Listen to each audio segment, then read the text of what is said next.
On September 1st, 2022, the boxing world lost a legend.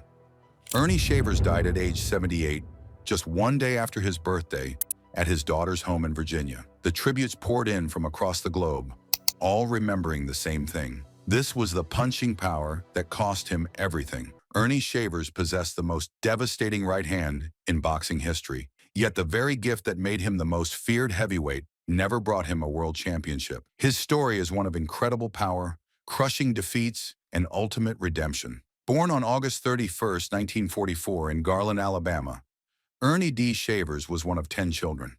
His early years were spent working the family farm, building the muscular frame that would later terrorize heavyweight contenders. When his family moved to Ohio's Mahoning Valley, young Earnie had no idea boxing existed in his future. Most professional fighters start as children. Shavers didn't even step into a gym until age 22. Within 2 weeks of putting on gloves, he scored a first-round knockout. The power was immediate and shocking. By 1969, he had won the national AIU heavyweight title. He turned professional that same year. His early professional run was simply devastating. In his first 47 fights, Shavers recorded 44 wins by knockout. 23 of those came in the first round. He wasn't just beating opponents, he was erasing them from consciousness with single punches. The boxing world had never seen anything like it. Muhammad Ali, the greatest heavyweight of all time, said it best. "Earnie hit me so hard it shook my kinfolk back in Africa." This wasn't just colorful language. Ali meant every word. Larry Holmes, a champion known for his granite chin, described Shavers' punch differently. "It felt like a picture flash," Holmes said. "You hit too damn hard." When asked to compare Shavers to Mike Tyson, Holmes was definitive.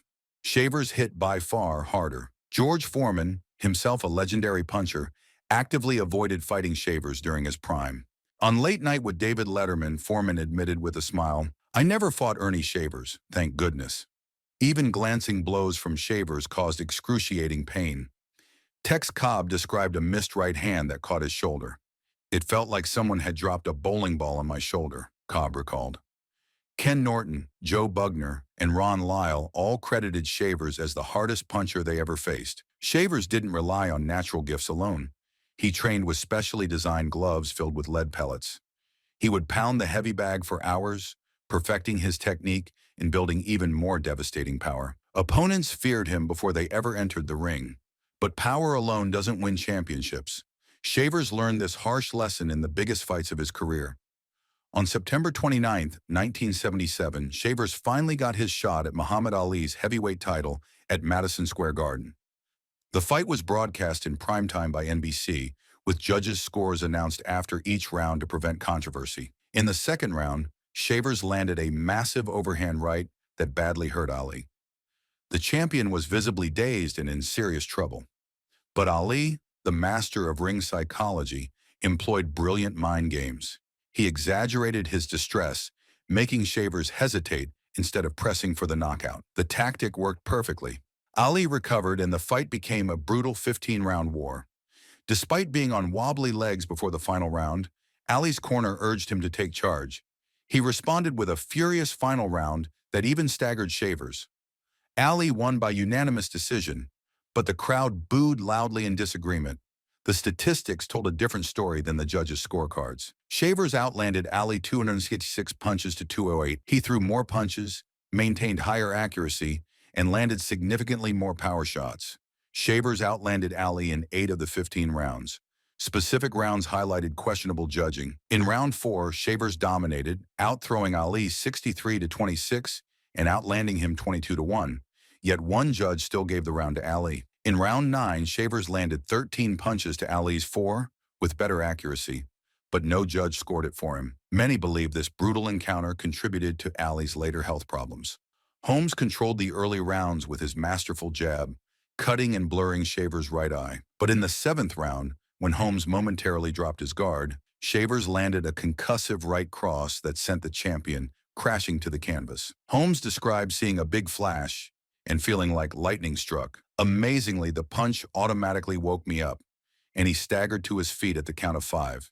He spent the rest of the round in pure survival mode. The knockdown should have been Shavers' moment of triumph.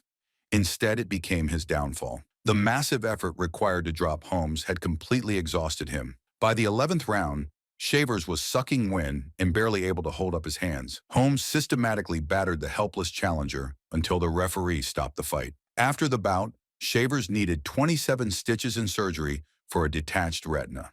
His second and final shot at heavyweight glory was over. The Holmes fight perfectly illustrated Shavers' fatal flaw. Despite his otherworldly power, he suffered from terrible stamina problems. His knockout percentage dropped from 91% early in his career to just 56% against elite opposition. Shavers was often described as a second-rate boxer with a first-rate punch. His style was plodding and inefficient. He couldn't relax in the ring, burning precious energy with every movement. When his early knockout attempts failed, he became vulnerable. Ron Lyle outlasted him in a 1975 brawl, stopping Shavers in the 6th round. Bernardo Mercado and Tex Cobb both absorbed his best shots and stopped him in the 7th and 8th rounds respectively. The blueprint was simple: survive the early rounds and Shavers would fade. His immense power actually worked against him. Loading up for massive shots consumed enormous energy, especially when punches missed or were absorbed. The very weapon that made him famous became the source of his downfall. Despite earning his biggest payday of $350,000 for the alley fight, Shavers' life outside the ring crumbled into financial ruin. His substantial house was auctioned off by Ohio sheriffs to settle mounting debts. Legal troubles followed. In 1982, he was indicted for falsifying federal tax returns and sentenced to 2 years probation.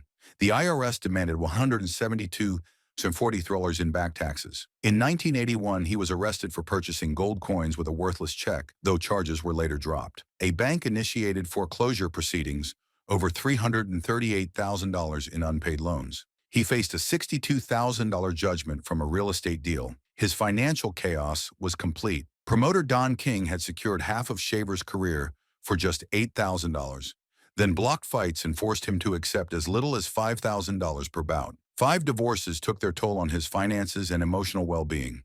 But Shavers' story doesn't end in tragedy. After retiring in 1995, he underwent a profound personal transformation. He became an ordained Christian minister, moving to Phoenix, where he preached for years. In the early 2000s, he moved to England to pastor a church and spoke at the 2002 Commonwealth Games in Manchester. He frequently visited prisons, sharing his story of salvation with inmates. Shavers became a patron of the Shannon Bradshaw Trust, a children's charity supporting kids with life-threatening conditions. He delivered motivational speeches to teenagers and worked as head security in Liverpool, where he earned tremendous respect. In 2001, he published his autobiography, Welcome to the Big Time. In 1995, he was rightfully inducted into the International Boxing Hall of Fame. When Earnie Shavers passed away on September 1, 2022, the boxing world mourned not just the hardest puncher in history, but a man who had found redemption. He died peacefully at his daughter's home, surrounded by love. Tributes poured in from around the globe. Fellow fighters, fans, and friends remembered both his devastating power and his gentle heart. His transformation from feared destroyer to beloved minister inspired everyone who knew his complete story. Shavers never won a world heavyweight championship, but he achieved something far more meaningful. He found peace, purpose, and the love of those around him. His legacy isn't just about the punches he threw, but the lives he touched after hanging up his gloves. The punching power that cost him everything ultimately led him to find what mattered most. Earnie Shavers will be remembered not just as the acorn who shook opponents' kinfolk, but as a man who discovered that true strength comes from lifting others up. He was feared in the ring and beloved outside of it. That's the real championship that Earnie Shavers won.